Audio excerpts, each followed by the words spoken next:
दोस्तों, नया GST 2.0 roll out होने वाला है 22 सितंबर से। बट इस बीच जो सबसे बड़ा कंफ्यूजन ये है कि जीएसटी के रेट्स अगर कम हो गए तो आईटीसी का क्या होगा।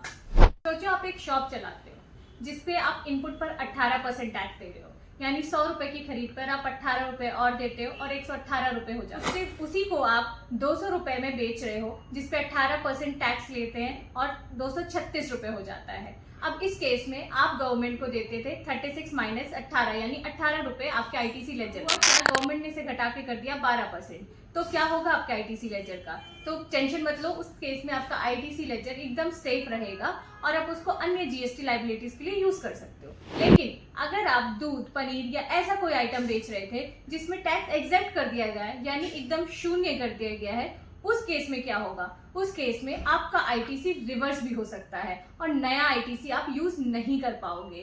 तो सिंपल सा कंसेप्ट है, अगर रेट कम हुआ है तो आपका आईटीसी सेफ है, लेकिन अगर टैक्स एग्जेप्ट कर दिया गया है और आपके पास और कोई बिजनेस नहीं है जिसपे आप टैक्स पे कर रहे हो, तो फिर आपका आईटीसी रिवर्स हो जाएगा।